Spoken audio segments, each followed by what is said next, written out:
మహాలక్ష్మి, రైతు భరోసా, గృహజ్యోతి, ఇందిరమ్మ ఇళ్లు, చేయూత కింద పెన్షన్లు పంపిణీ వంటి పలు పథకాలను ప్రభుత్వం ఇప్పటికే సమర్థవంతంగా అమలు చేస్తుంది. ఇన్నరా ఇందిరమ్మ ఇండ్లు ఇచ్చిండ్రట. గృహలక్ష్మి పథకం కింద తెలంగాణ ఆడోళ్లకు 2500 అకౌంట్లలో పడుతున్నాయట. రైతు బంధు కింద పెట్టుబడి సాయం ఇచ్చేసిండ్రా. ముసలోళ్లకు పింఛన్లు 4000 వంచేసిండ్రా. అది కూడా విజయవంతంగా సమర్థవంతంగా సప్లై చేసిండ్రట. మరి ఇంతగానం చేసిన పైసలు తెలంగాణ పబ్లిక్ దగ్గర లేకుండా ఎటు పోయినాయి కావచ్చు అని కొంతమంది అంటున్నారు. గృహలక్ష్ములకు కూరగాయల ఖర్చులకు వాడుకోకుండా ఏం చేసినట్టు? రైతు భరోసా సాయం ఏ గాలికి ఎగిరిపోయినట్టు? తెలంగాణలో కొత్తగా కట్టిన ఇందిరమ్మ ఇళ్లు కనిపిస్తలేవు. వాటిని ఎవరు మాయం చేసిండ్రు కావచ్చు? ముసలోళ్ళకు వచ్చిన 4000ల 2000 ఎవరు దొంగతనం చేస్తున్నట్టు?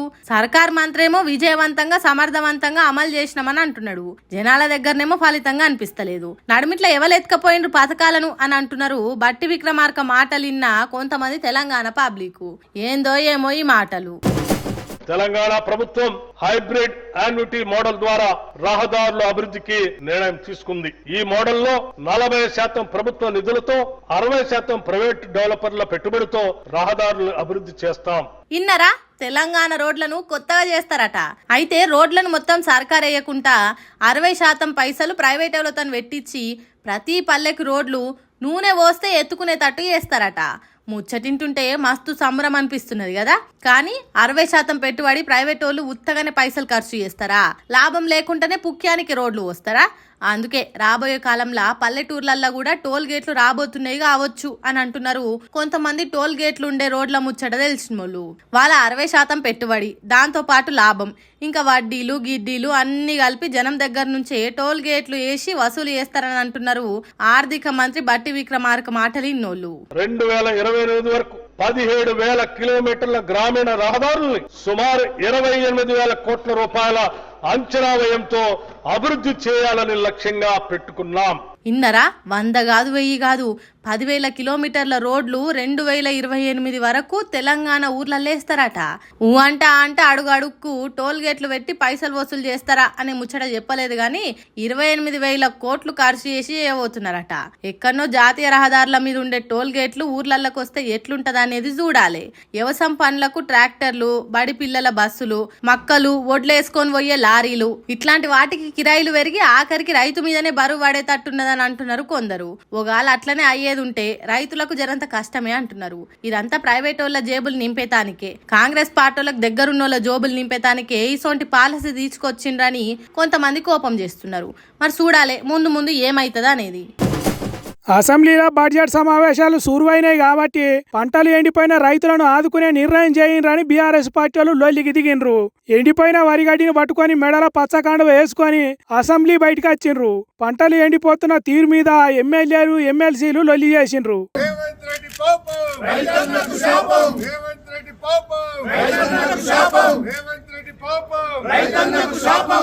కాలం తెచ్చిన కరువు కాదు, తర్వాత కేటీఆర్ మాట్లాడుకుంటా కాంగ్రెస్ సర్కార్ తీరుతోని రైతన్నలు ఎట్లా ఆగమైన రోజపు కాచిండు. మా నాయకుడు మా రాజేశ్వర రెడ్డి గారు, మా హరీష్ రావు గారు, వీళ్ళందరూ, మా దయాకర్రావు గారు, ఆ ప్రాంత నాయకులు రాజయ్య గారు అందరూ పోయి ఈ దున్నపోతు లాంటి ప్రభుత్వాన్ని మొద్దు నిద్ర నుంచి లేపేదాకా 35 రోజుల తర్వాత మొద్దు నిద్ర లేచి ఆఖరికి పంపులు చాలు చేస్తే ఇలా 600 కోట్ల నష్టం, పంట నష్టం ఒక్క జనగామ జిల్లాలో వచ్చింది. అందుకే అంటున్నాం మేము, ఇది కాలం తెచ్చిన కరువు కాదు, కాంగ్రెస్ ప్రభుత్వం తెచ్చిన కరువు, రేవంత్ రెడ్డి యొక్క తెలివి తక్కువతనం తెచ్చిన కరువు, రేవంత్ రెడ్డికి కేసీఆర్ గారి మీద ఉన్న గుడ్డి ద్వేషం తెచ్చిన కరువు తప్ప ఇంకోటి కానే కాదు. సర్కారు ముందు చూపుతోని రైతన్నలకు నీళ్లు ఇచ్చే ఉపాయం చేస్తే ఈ తీరుగా ఉండకపోవు. ఇప్పుడు వస్తున్న నీళ్లు కూడా మా లీడర్లు కొట్లాడితేనే ఇచ్చిండ్రు తప్ప కాంగ్రెస్ కు నీళ్లు ఇయ్యాలనే ఆలోచనే లేదు అన్నట్టు చెప్పిండు. అంతేకాదు నష్టపోయిన రైతులను ఆదుకోవాలని సర్కారును డిమాండ్ చేసిండు. గోదావరిలో నీళ్లుండి, కృష్ణల నీళ్లుండి వాడుకోలేని తెలివి తక్కువతనం కారణం, చెరువులు నింపలేని తెలివి తక్కువతనం, పంప్ హౌజులు టైం కు స్టార్ట్ చేయలేని తెలివి తక్కువతనం, బరాజ్ ఏమన్నా చిన్న ప్రాబ్లం ఉంటే రిపేర్ చేసి నీళ్లు తీసుకోవాలనే సోయిలేని తనంతోనే ఈ ప్రభుత్వం ఇవాళ బాధ్యత మరిచింది.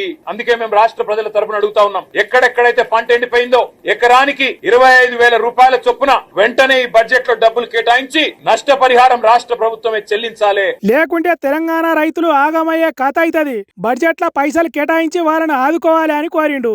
అన్నిటికీ కారణమైన కాంగ్రెస్ బాధ్యత తీసుకోవాలి అన్నట్టు గట్టిగా అడిగిండు. మరి చూడాలే పంటలు ఎండిపోయి నష్టపోయిన రైతులను కాంగ్రెస్ సర్కారు ఆదుకుంటుందో లేకుంటే గడ్డి గంగల పోతేంది వడ్లు వాగుల పోతేంది అన్నట్టు చేస్తుందో చూడాలి. మాలా మాదిగా ఇంకా కడమ కులపొల్ల ఎవ్వల పాలు వాళ్ళకి ఇచ్చేటట్టు చేసే ఎస్సీ వర్గీకరణ చేసింది కదా కాంగ్రెస్ సర్కారు. అగో అందుకే మీ మేలు మర్చిపోము అని చెప్పటానికి ముఖ్యమంత్రి రేవంత్ రెడ్డిని కలిసిండ్రు ఆ కులపొల్లు. వాళ్ళు వచ్చి కలిసినప్పుడు సీఎం రేవంత్ రెడ్డి మాట్లాడుకుంటా మాదిగా కులస్తులకు తనకు ఉన్న అనుబంధం ఎట్లుండెనో చెప్పుకొచ్చిండు ముఖ్యమంత్రి సాబు. గ్రామాలలో మాకు తెలుసు, ఎందుకంటే పొలంకాడు మీకు మాకే కాదు ఉన్నది సంబంధం బాయికాడ ఏదైనా ఉన్నది మీకు మాకే సంబంధం కాబట్టి మీ గురించే నాకు పూర్తిగా అవగాహన. వ్యవసాయం బావుల కాడ పొలాల కాడ మేము కలిసి పనిచేసేటోళ్ళం, మీకు మాకు మంచి సంబంధం ఉంటది కాబట్టి మీ గురించి నాకు బాగా తెలుసు అన్నట్టు మాట్లాడిండు. మా వ్యవసాయం పనులు అన్ని మీరే చేసేటోళ్ళు అన్నట్టు మాట్లాడే వరకు రేవంత్ రెడ్డికి జై కొట్టిండ్రు వచ్చినోళ్ళు. తర్వాత సీఎం మాట్లాడుకుంటా ఇవాళ జిల్లాలో మొదటి నుంచే నేను జడ్పీటీసీ కావచ్చు, ఎమ్మెల్సీ కావచ్చు, ఎమ్మెల్యే కావచ్చు, ఎంపీ కావచ్చు, ఇవాళ ముఖ్యమంత్రి కావచ్చు, ఏ స్థాయిలో నేను రాజకీయాలలో చిన్నది పెద్దది ఏ పదవైనా ఉండని మాదిగోళ్ళ పిల్లలు న్యాయంబడే తిరిగి ఎన్నికల ప్రచారం చేస్తారు. ఇన్నారా సీఎం రేవంత్ రెడ్డి రాజకీయాలు మొదలు పెట్టినప్పటి నుంచి మాదిగ బిడ్డలే తన మెట్టి ఉండి అన్ని తీర్లా తిరిగినరట, అందుకే ఇంత టోన్ని కాగలిగిన అన్నట్టు చెప్పిండు. ఇక దీని మీద మాదిగ కులస్తులతోని సర్వం కష్టం చేయించుకున్నది వాళ్ళే అని సీఎం ఒప్పుకున్నాడు.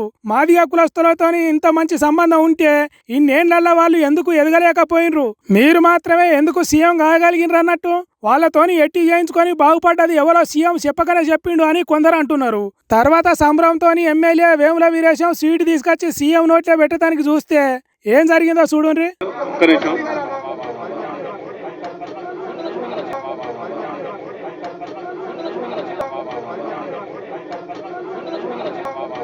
స్వీట్ బాక్సుల నుంచి చిన్న ముక్క తిన్నాడు గాని వేముల వీరేష్ నోట్లో పెడతా అంటే వద్దు వద్దు అన్నాడు. మరి సీఎం సాబ్కు స్వీట్ అంటే పడక ఎక్కువ తినలేదో లేకుంటే ఇంకేదన్నా కారణం ఉన్నదో మనకు తెలియదు గాని మాదిగ కులస్తులతోని మంచి సంబంధం ఉన్నది అనుకుంటేనే వాళ్ళు పెట్టిన తీపి లడ్డును తినలేదు. అంటే సీఎం సార్ కు చూడుర్రి వాళ్ళంటే ఎంత గౌరవం ఉన్నదో అన్నట్టు ఎద్దేవా చేస్తున్నారు కొంతమంది. ఎవరేమన్నా ఎస్సీ వర్గీకరణతోని మాదిగలు బాగుపడాలి, వచ్చిన అవకాశాన్ని వాడుకొని ఎదగాలి అన్నట్టు చెప్పిండు సీఎం సాబు.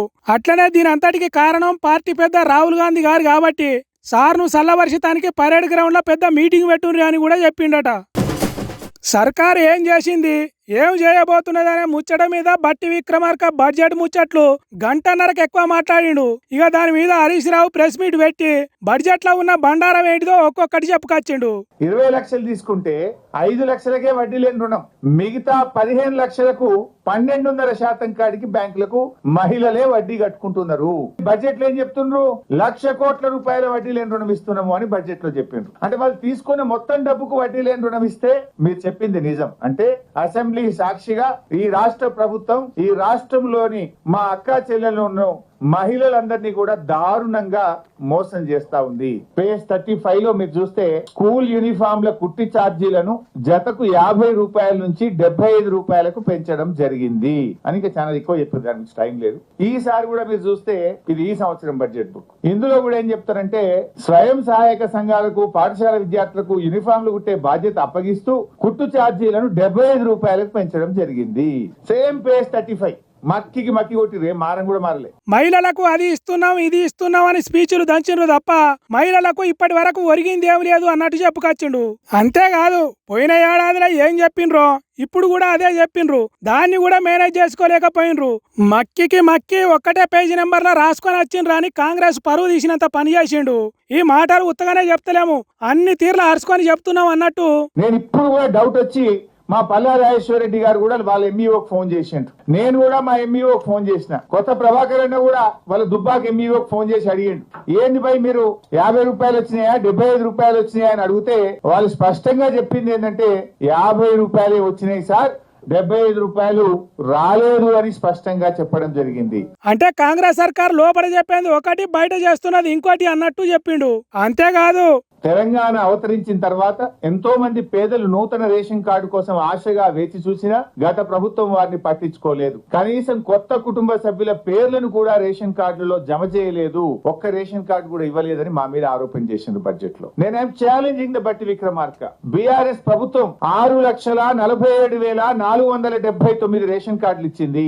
కొత్త సభ్యులను కూడా ఇంట్లో కొత్త సభ్యులు పిల్లలు పుట్టినా పెళ్లి చేసుకొని కోడలు వచ్చినా కొత్త సభ్యులను కూడా యాడ్ చేసినాం. 20,69,033 మంది కొత్త సభ్యులను రేషన్ కార్డులో బీఆర్ఎస్ ప్రభుత్వం ఇంక్లూడ్ చేసింది. This document, official document. కానీ మీరేం చెప్పిన బడ్జెట్ సాక్షిగా ఒక కార్డియలే ఒక సభ్యుని కూడా యాడ్ చేయలేదనే అబద్ధాలు. అంటే ఎలక్షన్లలో రాజకీయ ప్రసంగాలు చేసినట్టు బట్టి గారి బడ్జెట్ ప్రసంగం కూడా జరిగింది. ఇంత దారుణంగా ఉంటాయా బడ్జెట్ మాటలు అంటున్నాడు. ఎన్నికల ముందు అబద్ధాలు, అధికారంలో వచ్చిన తర్వాత కూడా ఈ రోజు అబద్ధాలే మాట్లాడుతూ వచ్చినారు. అంటే వారి ప్రసంగం అంతా కూడా 72 పేజీల ప్రసంగ సారాంశం అరచేతిలో వైకుంఠం, ఆద్యాంతం అబద్ధం. ఇది బట్టి గారి ప్రసంగం యొక్క సారాంశంగా మనం చెప్పుకోవాల్సినటువంటి అవసరం ఉంది. ఒక్కటి కూడా నిజం లేదు, అబద్ధాలతోనే గాలిలో మేడలు కట్టినట్టు చేస్తున్నారు అన్నట్టు చెప్పిండు.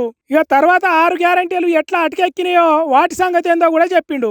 ఒకవైపు బట్టి విక్రమార్క సంతకం పెట్టి మరొక వైపు రేవంత్ రెడ్డి సంతకం పెట్టి ప్రజలు నమ్ముతలేరని బాండ్ పేపర్లు పంచారు ఇంటింటికి. చివరికి సోనియా గాంధీతో ప్రజలకు ఉత్తరం రాయించారు. ఈ 6 గ్యారంటీలు 100 రోజుల్లో అమలు చేసే బాధ్యత తల్లిగా నేను తీసుకుంటాను అని సోనియా గాంధీతో ఉత్తరం రాయించారు. బాండ్ పేపర్ మీద 2 సంతకం పెట్టి పంచారు. ప్రజలు ఏమనుకున్నారు? 100 రోజులపై 400 రోజులైంది. సరే, మొదటి బడ్జెట్ లో పెట్టలేదు, ఈ బడ్జెట్ లోనైనా 6 గ్యారంటీలను అమలు చేస్తారేమో, ఇంకా 420 సంగతి తర్వాత ఈ 6 అమలు చేస్తారేమో అని రాష్ట్ర ప్రజలు ఎంతో ఆశగా ఎదురు చూశారు. ఇలా మహాలక్ష్మి 2,500 ఇస్తారేమో, బడ్జెట్ లో పొందుపరుస్తారేమో అంటే ఆ మహాలక్ష్మి ఊసే లేదు. 2,500 రూపాయల సంగతి దేవుడెరుగు గాని 250 కోట్లతో అందాల పోటీలకు మాత్రం డబ్బులు పెట్టిండు రేవంత్ రెడ్డి. గట్లున్నది మనం ఎన్నుకున్న ప్రభుత్వం అన్నట్టు ఎద్దేవా చేసిండు. వీళ్ళు చెప్పింది 4,000 ఇస్తామని, 4,000 ఇయ్యలేదు కదా. ఉన్న పెన్షన్లలో 150,000 మందిని ఏరేసిండ్రు. I'm challenging. కొత్తదానికి ఆశపడితే పాతది పాడైంది అన్నట్టే ఉన్నదట పింఛన్ల పరిస్థితి. ఇక రైతుల రుణమాఫీ ముచ్చట గురించి బట్టి గారు ఏం చెప్పిందంటే 31,000 కోట్లతో రుణమాఫీ చేస్తున్నామని 2024-25 బడ్జెట్ లో చెప్పారు. 31,000 కోట్లతో చేస్తామని చెప్పారు. ఈ బడ్జెట్ లో చూస్తే మేము 20,000 కోట్లు ఇచ్చేస్తాము అని చెప్పేసాం. అంటే ఇప్పుడు మిగతా సంగతి ఏంది? ఇంకేమున్నది, తూర్పుకు తిరిగి దండం పెట్టుకునే తట్టు చేసిండ్రు అన్నాడు. అంటే మరి నువ్వు 2 లక్షల లోపు అయిపోయింది అనేది పిచ్చి అబద్ధం కదా. 2 లక్షల లోపు రుణమాఫీ అయిందన్న బట్టి పోదామా మదిరకు? ఎప్పుడు పోదాని చెప్పు, పోయి అడుగుదాంపా. రుణమాఫీ మొత్తం అయిందా? ఏ ఊరికి పోదావో నీ నియోజకవర్గంలో చెప్పు. లేదు నా నియోజకవర్గానికి వస్తా అంటే సాధారణంగా నేను ఆహ్వానిస్తా. రుణమాఫీ అయిపోయింది 2 లక్షల లోపు అని చెప్పినావు, కాలేదు.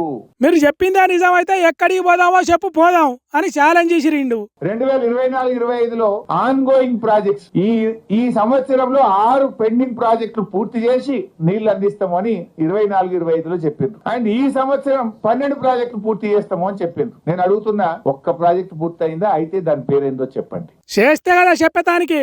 కాబట్టి ఈ బడ్జెట్ అంతా మామిడికాయకు మసిబూసి అదే మారేడికాయ అన్నట్టు చేసిండు తప్ప ఒక్కటి నిజం లేదని చెప్పిండు. ఇట్లా ఈ ముచ్చట్లే కాదు, బడ్జెట్ లో చెప్పిన ప్రతి విషయం మీద ఒక్కొక్క ముచ్చట ఒలిచినట్టు చెప్పిండు. కాంగ్రెస్ సర్కారు చెప్పింది కొండంతా, చేసింది మాత్రం ఘోరంతా అన్నట్టే ఉన్నదని బాగానే అరుచుకున్నాడు హరీష్ రావు.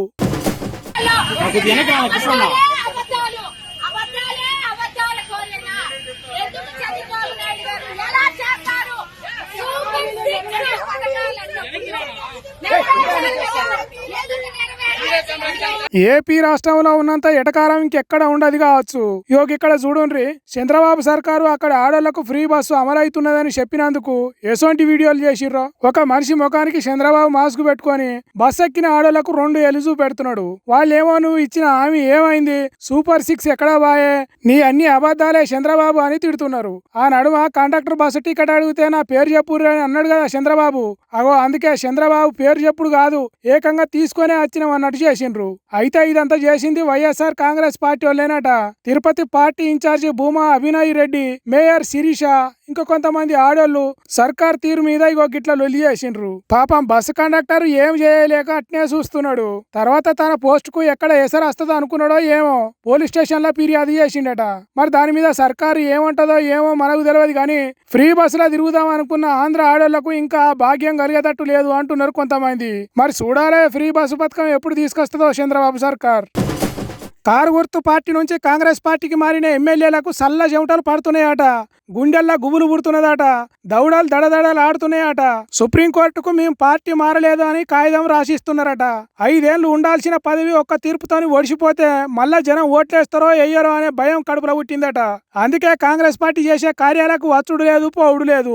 మొన్న మధ్య గూడెం మైపాల్ రెడ్డి కాంగ్రెస్ పార్టీ వాళ్ళ ఫ్లెక్సీలా ఫోటో వేసినందుకే పోలీస్ స్టేషన్ లో కేసు పెట్టిండు. ఇప్పుడు కోర్టుకు నేను పార్టీ మారలేదు, కారు గుర్తు పార్టీలనే ఉన్నా అని నా షాతి చీల్చుకుంటే కారు గుర్తే కనబడుతుంది అన్నట్టు కాగితం రాసిచ్చిండట. ఏదో సీఎంను మర్యాద పూర్వకంగా కలిసినాం తప్ప మా అంత శుద్ధ పూసలు ఎవరు లేరు అన్నట్టు చెప్పిర్రట. కాంగ్రెస్ వాళ్ళను కలిస్తే వాళ్ళే ఆగలేక కండువ కప్పి ఫోటో దిగినరు గాని నేను మాత్రం అస్సలే అంటే అస్సలు పార్టీ మారలేదని చెప్పిండ్రట. మీడియానే లేనిపోని వార్తలు రాసింది అని వరుసపెట్టి ఉత్తరాలు రాస్తున్నారట పార్టీ మారిన ఎమ్మెల్యేలు. నేను నిండు మనసుతోని బీఆర్ఎస్ పార్టీలనే ఉన్నా, కేసీఆర్ మా లీడర్ అన్నట్టు రాసిండ్రట కాగితాలల్లా. పార్టీలు మారినోళ్ళ ముచ్చట మీద ఇంకెన్ని రోజులు టైం తీసుకుంటారు, ఏదో ఒక నిర్ణయం తీసుకోండి అని స్పీకర్ను కోరింది కదా కోర్టు.